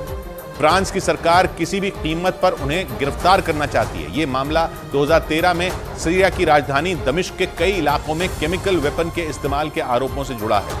आरोप है कि बशर अल असद के निर्देश पर सीरिया की सेना ने विद्रोहियों के खिलाफ रासायनिक हथियारों का इस्तेमाल किया था, जिसमें 1000 से ज्यादा लोगों की मौत हुई थी। और उस वक्त यह दावा किया गया था कि बशर अल असद की सरकार ने गृह युद्ध को कुचलने के लिए यह कार्रवाई की थी। जिसे फ्रांस ने युद्ध के नियमों का उल्लंघन बताते हुए बशर अल असद के खिलाफ गिरफ्तारी का वारंट जारी कर दिया। और गिरफ्तारी का यह वारंट सीरिया के राष्ट्रपति बशर अल असद के अलावा उनके भाई और सीरियाई सेना के 2 जनरल के खिलाफ भी जारी किया गया। उन सभी पर 2013 में सीरिया में गृह युद्ध को कुचलने के नाम पर रासायनिक हथियारों के इस्तेमाल का आरोप है। उन हमलों में 1000 से ज्यादा लोग मारे गए थे, जिसके लिए सीधे तौर पर बशर अल असद को जिम्मेदार ठहराया गया था। उस वक्त फ्रांस और अमेरिका समेत कई देशों ने साफ आरोप लगाया था कि सीरिया के राष्ट्रपति के आदेश के बिना ऐसे खतरनाक हथियारों का इस्तेमाल हो ही नहीं सकता था। उस घटना के बाद सीरिया की कई संस्थाओं ने मिलकर पीड़ितों का साथ देते हुए फ्रांस में केस दर्ज करवाया था और 10 साल तक चली लंबी कानूनी लड़ाई के बाद फ्रांस की अदालत ने बशर अल असद के खिलाफ ये वारंट जारी कर दिया। 2013 की उस घटना में एक झटके में 1000 से ज्यादा लोगों की मौत हो गई थी, जबकि सैकड़ों लोग घायल हो गए थे।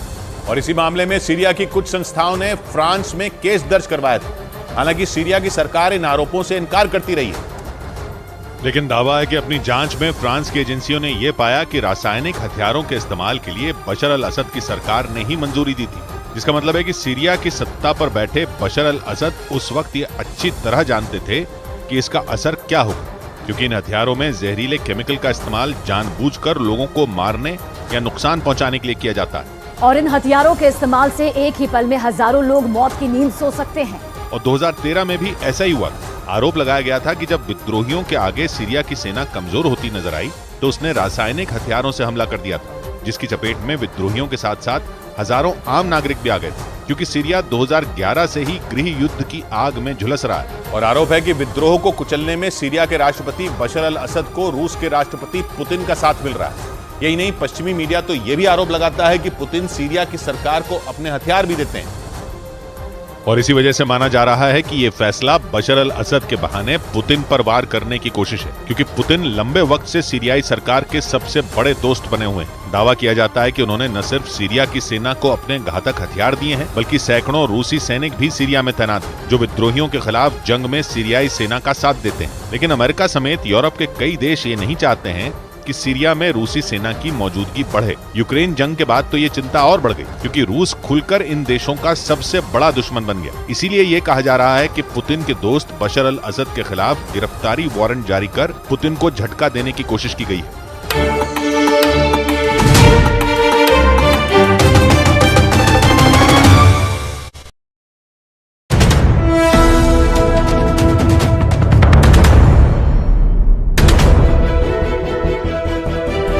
मैंने कहा रुको भाई, माँ बेटे को सुबह की चाय तो पी लेने दो, है ना? अरे माँ, आप मुझे फोन कर रही हो? तो और क्या करूं? चाय। प्यार से चाय बनाते, प्यार से रिश्ते निभाते। वाघ बकरी चाय हमेशा रिश्ते बनाए। ये नया इंडिया, नए नजरिए का इंडिया, जहां लोगों का नंबर 1 भरोसा बनता है वो जो उनके मुद्दे, उनकी आवाज निडर होकर उठाता है, लोगों की नंबर 1 पसंद बनता है वो जो सिर्फ रफ्तार नहीं जिम्मेदारी पर भी विश्वास रखता है। देश का नंबर 1 न्यूज चैनल बनता है वो जो देश हित और जनहित दोनों को सर्वोपरि समझता है। न्यूज़ 18 इंडिया, नए इंडिया का नया नंबर 1 न्यूज चैनल। क्या खुशबू आ रही है। ऑफिस के बाहर तुम्हारी ये वाली चाय 200 रुपए में बिकेगी, पता है? मैं ये वाली चाय सबके लिए नहीं बनाती। प्यार से चाय बनाते, प्यार से रिश्ते निभाते। वाघ बकरी चाय हमेशा रिश्ते बनाए।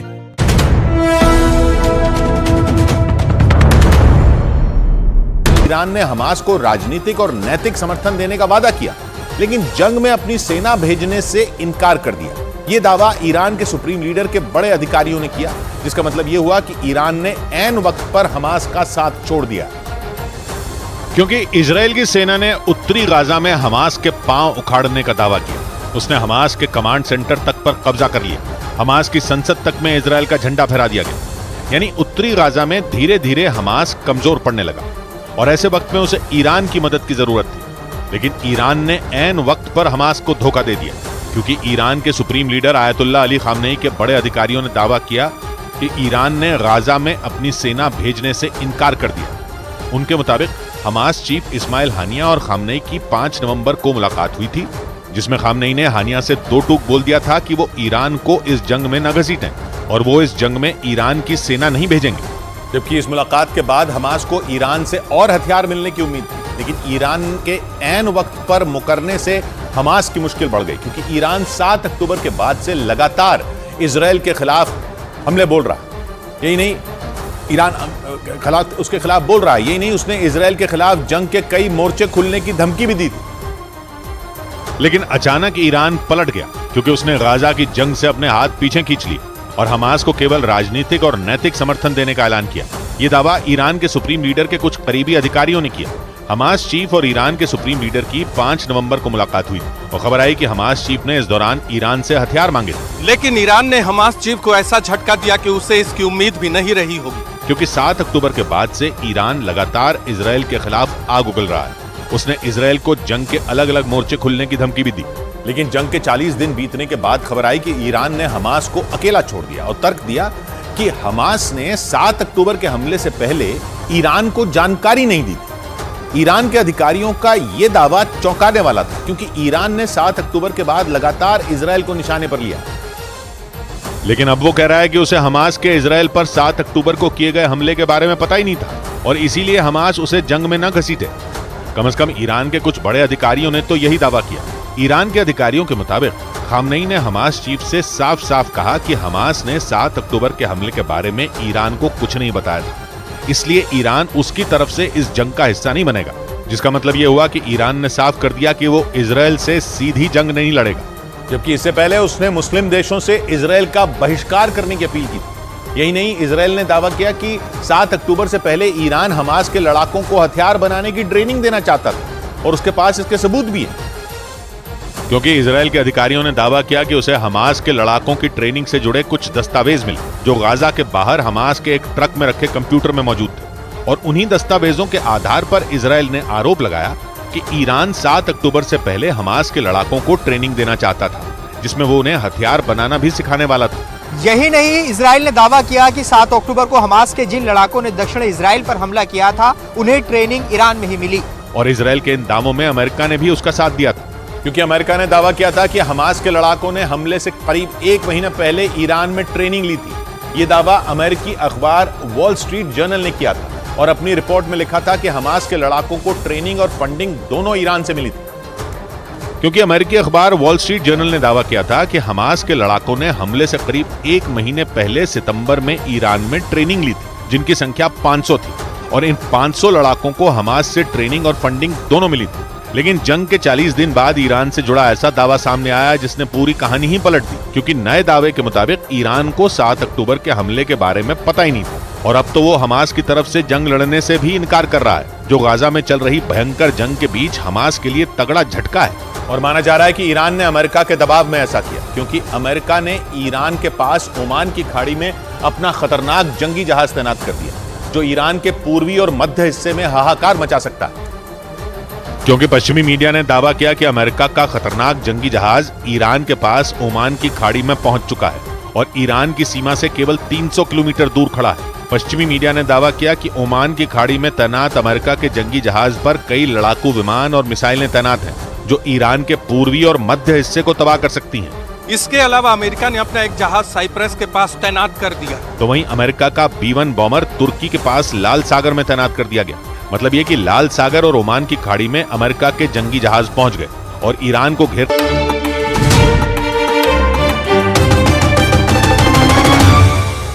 बड़ी खबर आई अमेरिका के सैन फ्रांसिस्को में हुई बाइडेन और शी जिनपिंग की मुलाकात से जुड़ी। बाइडेन और शी जिनपिंग की मुलाकात के बाद अमेरिका और चीन के बीच सीधे टकराव का माहौल बनता नजर आया, क्योंकि मुलाकात के बाद बाइडेन ने शी जिनपिंग को तानाशाह बोल दिया, तो वहीं शी जिनपिंग ने अमेरिका से दो टूक बोल दिया कि वो ताइवान को हथियार देना बंद करे, क्योंकि ताइवान चीन का हिस्सा है। शी जिनपिंग और बाइडेन अमेरिका के सैन फ्रांसिस्को में हुई एपेक समिट में मिले और ये इस साल हुई दोनों नेताओं की पहली मुलाकात है, जिसके खत्म होते ही दुनिया की दो महाशक्तियों के सीधे टकराव का माहौल बनने लगा, क्योंकि बाइडेन और शी जिनपिंग की मुलाकात के बाद दोनों नेताओं के बीच तलखी दिखी। अमेरिका के सैन फ्रांसिस्को में बाइडेन और शी जिनपिंग करीब 1 साल बाद मिले और दोनों नेताओं की इस मुलाकात पर पूरी दुनिया की नजरें टिकी थी, क्योंकि शी जिनपिंग करीब 1 साल बाद बाइडेन से मिले। 2 बड़ी जंगों के बीच सैन फ्रांसिस्को में हुई दोनों नेताओं की मुलाकात की तस्वीर दुनिया भर में चर्चा का मुद्दा भी बनी, क्योंकि शी जिनपिंग ने इस साल केवल 3 विदेश दौरे किए, जिसमें पहला रूस का और दूसरा साउथ अफ्रीका का।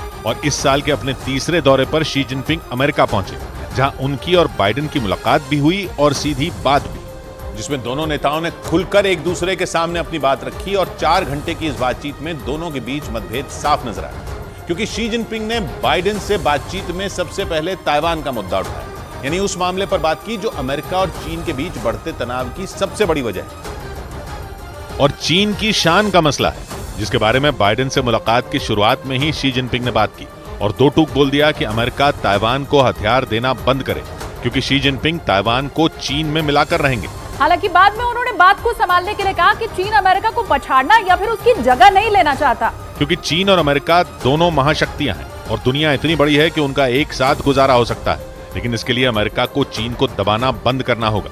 मतलब चीन ने अमेरिका को बता दिया कि वो उससे नहीं दबेगा, कम से कम ताइवान के मुद्दे पर तो बिल्कुल भी नहीं। जिसके बाद बाइडेन ने भी शी जिनपिंग को जवाब दिया और ताइवान के मुद्दे पर अमेरिका का रुख साफ किया, लेकिन बाइडेन के शी जिनपिंग को तानाशाह बोलते ही अमेरिका और चीन के बीच टकराव बढ़ने के संकेत मिलने लगे, क्योंकि भले ही बाइडेन ने बैठक में ताइवान के मुद्दे पर चीन के सामने नर्म रुख दिखाया और उसे बताया कि वो 1 चाइना पॉलिसी का समर्थन करते हैं, लेकिन बैठक खत्म होते ही बाइडेन ने अपने असली तेवर दिखा दिए और मीडिया से शी जिनपिंग से हुई मुलाकात के बारे में बात करते हुए उन्हें तानाशाह बोल दिया।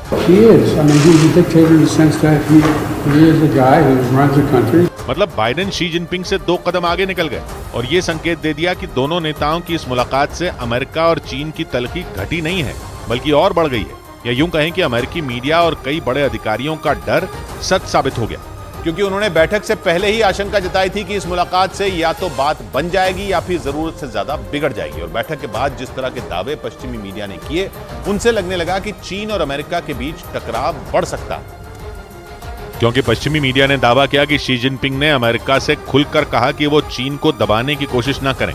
यही नहीं, खबर आई कि दोनों देशों के बीच ईरान, यूक्रेन और ताइवान जैसे मुद्दों पर भी बात हुई।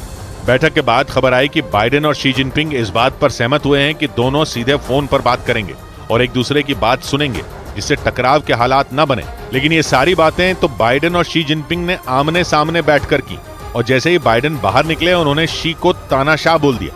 बैठक से 1 दिन पहले भी उन्होंने कहा था कि शी जिनपिंग के शासन में चीन में समस्याएं बढ़ी हैं, यानी बाइडेन ने मुलाकात से पहले भी शी पर सवाल उठाए थे और मुलाकात के बाद भी उन पर निशाना साधा, जिससे चीन और अमेरिका का झगड़ा बढ़ने के संकेत मिले। क्योंकि 1 दिन पहले खबर आई थी कि अमेरिका इंडो पैसिफिक रीजन में चीन को चित करने का प्लान बना रहा है, क्योंकि वो वहां पर चीन के जंगी जहाजों को डुबोना चाहता है। और ये दावा अमेरिकी वायुसेना के ही एक अधिकारी ने किया था और जानकारी दी थी कि अमेरिका इंडो पैसिफिक रीजन में एक मिशन लॉन्च करने वाला है, क्योंकि वो चीन के जहाजों को डुबोने का प्लान बना रहा है, क्योंकि इंडो पैसिफिक रीजन में चीन के जंगी जहाज उसके लिए खतरा बन गए। यानी एक तरफ अमेरिका ने चीन को समंदर में डुबोने की तैयारी की और दूसरी ओर एपेक समिट में शी जिनपिंग और बाइडेन की तलखी भरी मुलाकात हुई, जिसमें केवल इस बात पर सहमति बनी कि दोनों नेता एक दूसरे से फोन पर बात करते रहेंगे। ये दावा पश्चिमी मीडिया ने किया और जानकारी दी कि दोनों नेताओं ने यूक्रेन से गाजा तक, इंडो पैसिफिक रीजन से आर्थिक मुद्दों तक बात तो की, लेकिन किसी ठोस नतीजे तक नहीं पहुंच पाए। उल्टा बाइडेन ने शी जिनपिंग को तानाशाह बोलकर माहौल बिगड़ने के संकेत दे दिए, क्योंकि दुनिया की इन दोनों महाशक्तियों के बीच टकराव अलग स्तर पर जा चुका है, जिसे कम करने के लिए एक मुलाकात तो हुई, लेकिन ताइवान, यूक्रेन और ईरान जैसे मुद्दों पर हुई बात ने तनाव बढ़ने के संकेत दिए। उधर उत्तर कोरिया से जंग की आशंका के बीच अमेरिका ने दक्षिण कोरिया को साइड वाइंडर मिसाइलें देने का फैसला कर लिया। अमेरिका को उम्मीद है कि उसकी ये मिसाइल किम जोंग उन की खतरनाक मिसाइलों और हथियारों से निपटने में दक्षिण कोरिया की मदद करेगी, क्योंकि उत्तर कोरिया दक्षिण कोरिया पर हमले के लिए घात लगाए बैठा है। माना जा रहा है कि उसकी सेना दक्षिण कोरिया पर किसी भी वक्त काल बनकर टूट सकती है। इसलिए दक्षिण कोरिया के दोस्त अमेरिका ने उसकी मदद करने की पेशकश कर दी, क्योंकि उत्तर कोरिया के शासक किम जोंग उन दक्षिण कोरिया को लगातार अपनी खतरनाक मिसाइलों से डराने की कोशिश कर रहे हैं। अमेरिका के रक्षा विभाग पेंटागन के मुताबिक दक्षिण कोरिया को साइड वाइंडर मिसाइलें देने का फैसला किया गया, जिसकी कीमत 52 मिलियन अमेरिकी डॉलर से ज्यादा, यानी भारतीय रुपयों में करीब 450 करोड़ रुपए बताई जा रही। हालांकि किम जोंग उनकी प्लानिंग को फेल करने के लिए इससे पहले भी अमेरिका दक्षिण कोरिया को अपने घातक हथियार मुहैया करा चुका है, लेकिन माना जा रहा है कि साइड वाइंडर मिसाइलों से दक्षिण कोरिया की ताकत में और इजाफा होगा, क्योंकि अमेरिका की साइड वाइंडर मिसाइल बेहद खतरनाक मानी जाती है, जो अपने टारगेट का पता लगाने के लिए इंफ्रारेड तकनीक का इस्तेमाल करती है और खास तौर पर हवा से हवा में मार करने के लिए जानी जाती है। इसलिए यह बहुत ताकतवर मानी जाती है, जिसका इस्तेमाल सिर्फ अमेरिका की सेना ही नहीं बल्कि दुनिया भर के 24 से ज्यादा देश करते हैं। असल में नेटो के सदस्य देश और अमेरिका से जुड़े देशों को यह मिसाइल दी जाती है। साइड वाइंडर मिसाइल को अमेरिका की नौसेना और अमेरिकी वायुसेना के एक कार्यक्रम के तहत बनाया गया था, क्योंकि इस मिसाइल का परीक्षण पहली बार मार्च 1999 में किया गया था, लेकिन 2003 में इसे अमेरिका ने हरी झंडी दी थी और अगले साल यानी 2004 में इसे बड़े पैमाने पर बनाने का काम शुरू हुआ था, जिसके बाद इस मिसाइल के अलग अलग वेरिएंट बनाने का भी काम शुरू किया गया। और तनाव बढ़ने की आशंका को देखते हुए अमेरिका ने दक्षिण कोरिया के साथ परमाणु समझौते में बदलाव कर दिया। बताया गया कि उत्तर कोरिया के मिसाइल हमलों का मुकाबला करने के लिए 2 दिन पहले इस समझौते में बदलाव किया गया था, ताकि अमेरिका दक्षिण कोरिया का सुरक्षा कवच बनकर जंग में उसकी रक्षा कर सकेगा। बताया गया कि उत्तर कोरिया की सेना को जवाब देने के लिए दोनों देशों की फौज अपने युद्धाभ्यास भी तेज करेगी, जिसके लिए दक्षिण कोरिया की राजधानी सोल में अमेरिका के रक्षा मंत्री लॉयड ऑस्टिन और वहां के रक्षा मंत्री ने मिलकर बड़ा प्लान तैयार कर लिया। माना जा रहा है कि परमाणु समझौते में बदलाव कर अमेरिका ने सीधे तौर पर उत्तर कोरिया को परमाणु हमले की चेतावनी दे डाली, क्योंकि परमाणु समझौते के तहत अगर उत्तर कोरिया ने दक्षिण कोरिया पर हमला किया तो ऐसे मौके पर अमेरिका एक कदम भी पीछे नहीं हटेगा। वो परमाणु हथियार ही नहीं बल्कि अपनी सैन्य क्षमता का इस्तेमाल दक्षिण कोरिया की मदद के लिए करेगा। दावा है कि इसमें जापान ने भी अमेरिका और दक्षिण कोरिया का समर्थन कर दिया। इतना ही नहीं, अमेरिका के रक्षा मंत्री लॉयड ऑस्टिन के मुताबिक हाल के दिनों में ही दक्षिण कोरिया में अमेरिका की परमाणु बैलिस्टिक मिसाइल पनडुब्बी समेत कई लड़ाकू विमान तैनात किए जा चुके हैं। मतलब ये कि अगर उत्तर कोरिया ने दक्षिण कोरिया के साथ जंग छेड़ी तो उसे इसकी भारी कीमत चुकानी पड़ सकती है, क्योंकि किम जोंग उन की मिसाइलें सिर्फ दक्षिण कोरिया नहीं बल्कि अमेरिका की भी मुश्किलें बढ़ा रही हैं और उत्तर कोरिया रुकने का नाम ही नहीं ले रहा। खबर है कि उसने फिर एक बार बैलिस्टिक मिसाइल का परीक्षण किया और यही वजह रही कि अमेरिका भी दक्षिण कोरिया के साथ मिलकर उत्तर कोरिया को तबाह करने की रणनीति बनाने में जुट गया। हालांकि ऐसा पहली बार नहीं है जब उत्तर कोरिया ने अपने दुश्मन देशों अमेरिका और दक्षिण कोरिया के लिए खतरनाक प्लान तैयार किया हो। वो तो लगातार इन दोनों देशों को धमकियां देता आया है और अमेरिका के प्रतिबंधों के बावजूद वो अपनी हरकतों से बाज नहीं आ रहा। और खबर है कि उत्तर कोरिया ने बैलिस्टिक मिसाइल से जुड़ा एक परीक्षण किया। बताया गया कि बैलिस्टिक मिसाइल के इस नए वेरिएंट का पता लगा पाना बेहद मुश्किल है और ये विरोधी देशों के लिए बड़ा खतरा साबित हो सकती है। इसलिए उत्तर कोरिया के इस कदम से अमेरिका और दक्षिण कोरिया की टेंशन बढ़ गई, क्योंकि उत्तर कोरिया को चीन और रूस का साथ मिल रहा है। माना जा रहा है कि ये दोनों देश उसे हथियारों की मदद कर रहे हैं, इसलिए वो अमेरिका और दक्षिण कोरिया के खिलाफ परमाणु हमले की तैयारी करने में जुटा है। और यही वजह रही कि अमेरिका और दक्षिण कोरिया को परमाणु हमले का डर सता रहा है, क्योंकि उत्तर कोरिया अकेला नहीं है। उसकी मदद करने के लिए चीन और रूस पहले से ही मोर्चे पर तैनात है। माना जा रहा है कि पुतिन और शी जिनपिंग मिलकर समंदर में अमेरिका को घेरना चाहते हैं और समंदर युद्ध का वो मोर्चा है जहां अमेरिका और चीन लंबे वक्त से एक दूसरे से टकराने के कगार पर खड़े हैं। अमेरिका और चीन के बीच झगड़े की वजह दक्षिण चीन सागर को माना जाता है, जिस पर चीन कब्जे का दावा करता है, जबकि अमेरिका इस मामले में चीन का विरोध करने वाले देशों का साथ देता है। इसी वजह से आए दिन चीन से उसकी टक्कर दक्षिण चीन सागर में होती रहती है। जबकि कुछ महीने पहले ही उत्तर कोरिया के शासक किम जोंग उन ने रूस का दौरा कर अमेरिका को सीधा संदेश दे दिया था और उस दौरान उत्तर कोरिया और रूस के बीच हथियारों का सौदा भी हुआ था, जिस पर चीन ने भी अपनी सहमति जताई थी, जो अमेरिका और दक्षिण कोरिया के लिए खतरा बताया जा रहा है। इस बीच दक्षिण कोरिया को उत्तर कोरिया से हमास जैसे हमलों का डर सता रहा है। उसने आशंका जताई कि जिस तरह हमास के लड़ाकों ने इजराइल के लोगों का नरसंहार कर दिया, ठीक वैसे ही उत्तर कोरिया उस पर हमले कर सकता है। इसलिए हमास और इजराइल के बीच छिड़ी जंग के बाद दक्षिण कोरिया के जहन में भी हमलों का खौफ भर गया। उसे डर है कि हमास के खूंखार लड़ाकों की तरह उत्तर कोरिया के शासक किम जोंग उन भी अपने सैनिकों को तैयार कर रहे हैं, जो दक्षिण कोरिया में घुसकर लोगों का नरसंहार कर सकते हैं। क्योंकि अचानक ही 7 अक्टूबर को इजराइल में हमास के लड़ाकों ने कत्लेआम मचा दिया था। दक्षिण कोरिया के राष्ट्रपति ने अमेरिका के विदेश मंत्री एंटनी ब्लिंकन से मुलाकात के दौरान ये आशंका जताई, जबकि कुछ दिनों पहले उसकी सेना के एक अधिकारी ने भी ऐसी ही आशंका जताई थी और दावा किया था कि अगर उत्तर कोरिया ने दक्षिण कोरिया पर हमले की सोची भी तो वो हमास जैसा ही तरीका अपनाएगा। बड़ी खबर आई पाकिस्तान में मौजूद चीन के युद्धपोतों से जुड़ी। भारतीय सेना के सूत्रों के मुताबिक पाकिस्तान में जारी चीन और पाकिस्तान की नौसेना के अभ्यास पर भारतीय सेना ने पैनी नजर बनाई हुई है। वहां कराची में चीन ने अपने कई युद्धपोत समंदर में उतारे हुए हैं, जो पाकिस्तान की नौसेना के साथ मिलकर वहां एक बड़ी ड्रिल कर रहे हैं। माना जा रहा है कि चीन और पाकिस्तान के बीच अरब सागर में होने वाली ये अब तक की सबसे बड़ी ड्रिल होगी। जिसे सी गार्डियन 3 नाम दिया गया है। जानकारी के मुताबिक पाकिस्तान में जारी इस सैन्य अभ्यास की वजह से भारतीय सेना भी हाई अलर्ट पर है, क्योंकि चीन और पाकिस्तान की यह ड्रिल कराची में हो रही है, जो भारत के खिलाफ चीन की कोई बड़ी साजिश का हिस्सा भी हो सकती है। इसी वजह से भारतीय सेना पूरी तरह से चौकन्नी है और वो चीन की हर हरकत पर पैनी नजर बनाए हुए है, ताकि अरब सागर के इलाके में चीन और पाकिस्तान किसी तरह का तनाव न पैदा कर पाए। भारतीय सेना के सूत्रों के मुताबिक इस युद्धाभ्यास के लिए चीन ने कराची में टाइप 039 पनडुब्बी भेजी हुई है, जो उसकी नौसेना की बड़ी ताकत मानी जाती है, और उसकी इसी पनडुब्बी पर नजर रखने के लिए भारतीय सेना ने P-8 सर्वेलेंस एयरक्राफ्ट को तैनात किया हुआ है, जिसकी जिम्मेदारी चीन और पाकिस्तान के बीच चल रहे इस युद्धाभ्यास से जुड़ी हर एक खबर देना है, ताकि इससे पहले कि चीन और पाकिस्तान कोई साजिश रचें, भारत पलटवार के लिए तैयार हो जाए। माना जा रहा है कि इस युद्धाभ्यास के जरिए चीन और पाकिस्तान अपनी दोस्ती का दम दिखाना चाहते हैं। साथ ही चीन इस बात का इशारा भी करना चाहता है कि भारत के तीनों तरफ समंदर में उसके जंगी जहाज मौजूद हैं, और इसीलिए उसने पाकिस्तान के सबसे बड़े बंदरगाह कराची को चुना, जहां चीन और पाकिस्तान की नौसेना मिलकर 9 दिन तक एक बड़ी ड्रिल करने वाली है।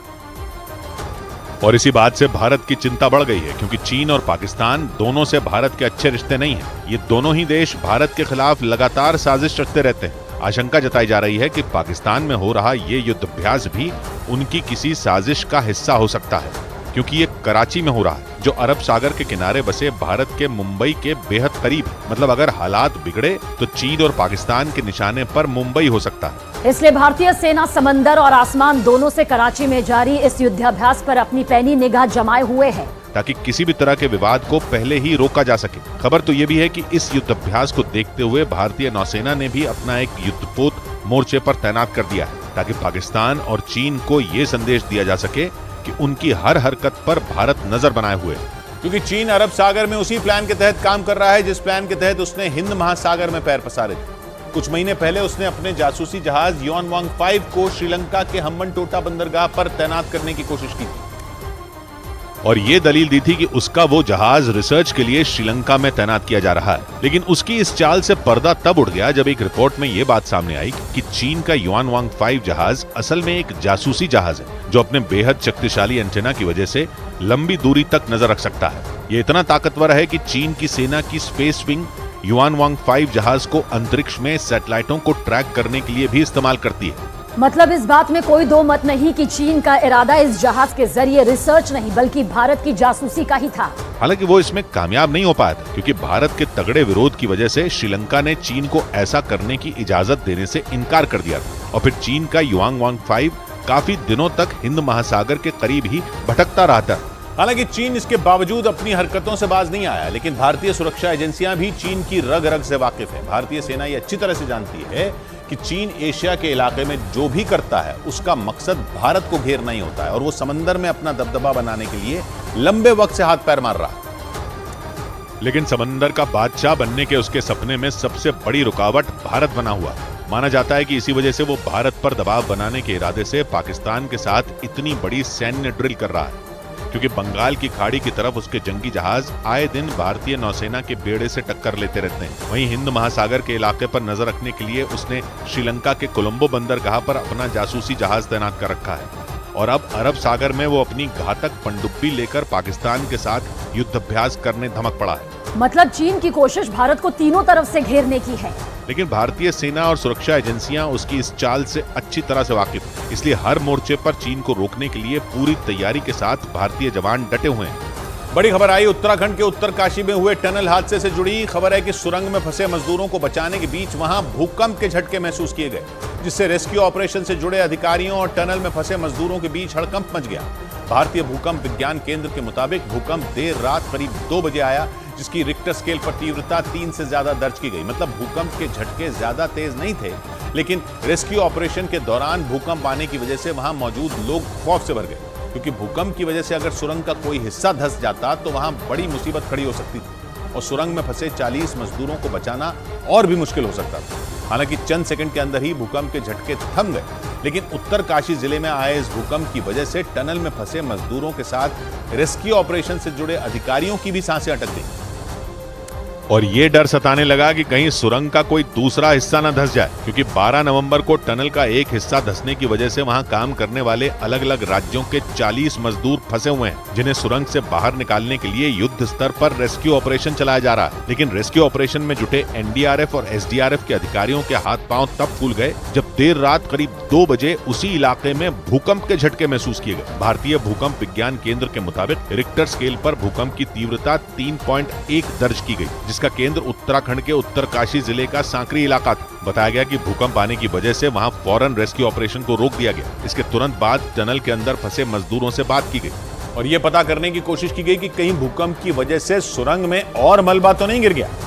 एनडीआरएफ के मुताबिक जिस जगह सुरंग धंसी है उसके ऊपर की मिट्टी भुरभुरी है, जिसकी वजह से रेस्क्यू ऑपरेशन के दौरान कई तरह की दिक्कतों का सामना करना पड़ रहा है, जिससे रेस्क्यू टीम को मजदूरों तक पहुंचने में ज्यादा वक्त लग रहा है। हालांकि एनडीआरएफ और एसडीआरएफ की कई टीमें सुरंग से मलबा हटाने के काम में जुटी हैं। बड़ी बड़ी मशीनों की मदद से मलबे को काटा और वहां से हटाया जा रहा है। लेकिन परेशानी यह है कि मलबा हटाने के साथ ही सुरंग में ऊपर से और मिट्टी गिर रही है। एनडीआरएफ के मुताबिक टनल के ऊपर मौजूद चट्टान की मिट्टी भुरभुरी है, जिससे मजदूरों को निकालने के लिए चलाए जा रहे रेस्क्यू ऑपरेशन में दिक्कतें आ रही हैं। क्योंकि भुरभुरी मिट्टी की वजह से मलबा हटाते ही ऊपर से उतना ही मलबा सुरंग के अंदर फिर गिर रहा है। हालांकि पिछले 5 दिनों से टनल में फंसे सभी मजदूर सुरक्षित हैं। उन तक पाइप से ऑक्सीजन और खाना पहुंचाया जा रहा है। पुलिस और प्रशासन के अधिकारी लगातार उनका हौसला बढ़ा रहे हैं और ये भरोसा दे रहे हैं कि जल्द ही उन्हें सुरंग से बाहर निकाल लिया जाएगा। लेकिन सुरंग में फंसे 40 मजदूरों को सुरक्षित बाहर निकालना इतना भी आसान नहीं है। इस वजह से रेस्क्यू ऑपरेशन के लिए अमेरिका की ऑगर ड्रिलिंग मशीन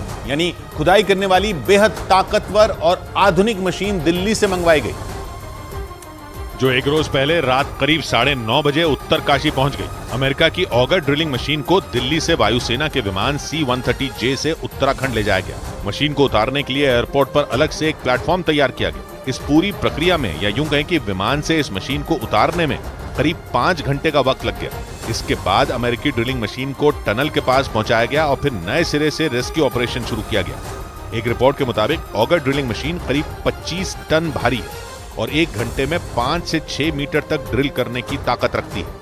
माना जा रहा है कि अगर ये मशीन ठीक तरीके से काम करती है तो अगले 10 से 15 घंटों में सुरंग से मजदूरों को रेस्क्यू कर लिया जाएगा। हालांकि सुरंग के अंदर के हालात पर यह निर्भर करेगा कि मजदूरों को बाहर निकालने में कितना वक्त लगेगा, क्योंकि बताया यह जा रहा है कि सुरंग के अंदर मलबा 70 मीटर तक फैला हुआ है। हालांकि अमेरिका की ऑगर मशीन से खुदाई का काम शुरू कर दिया गया है। बताया गया कि महज आधे घंटे में ही इस मशीन से सुरंग में 3 मीटर तक जमा मलबा हटा दिया गया और इसी वजह से यह माना जा रहा है कि सुरंग में फंसे 40 मजदूरों तक रेस्क्यू टीम जल्द पहुंच जाएगी। उत्तरकाशी जिले में सुरंग धंसने की यह घटना 12 नवंबर की सुबह करीब 4 बजे हुई थी। एनडीआरएफ के मुताबिक टनल के एंट्री पॉइंट से 200 मीटर की दूरी पर मिट्टी धंस गई थी और इसी वजह से वहां काम करने वाले 40 मजदूर फंस गए थे। ये जानकारी भी सामने आई है कि टनल के अंदर मलबा करीब 70 मीटर तक फैला हुआ है, जिससे पार पाने में रेस्क्यू ऑपरेशन से जुड़े लोगों के पसीने छूट रहे हैं। लेकिन अमेरिका की ऑगर ड्रिलिंग मशीन से मलबा तेजी से हटाया जा रहा है। We have done 3 meters in about half an hour.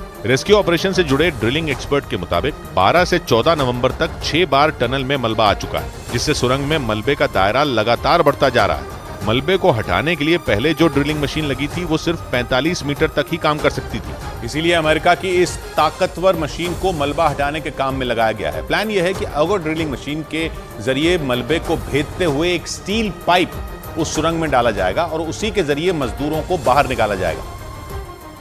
हालांकि जिस स्टील के पाइप से मजदूरों को निकालने का प्लान तैयार किया गया है उसकी लंबाई कितनी होगी इसके बारे में कोई जानकारी सामने नहीं आई, लेकिन कोशिश ये की जा रही है कि सुरंग में फंसे मजदूरों तक जल्द से जल्द पहुंचा जा सके।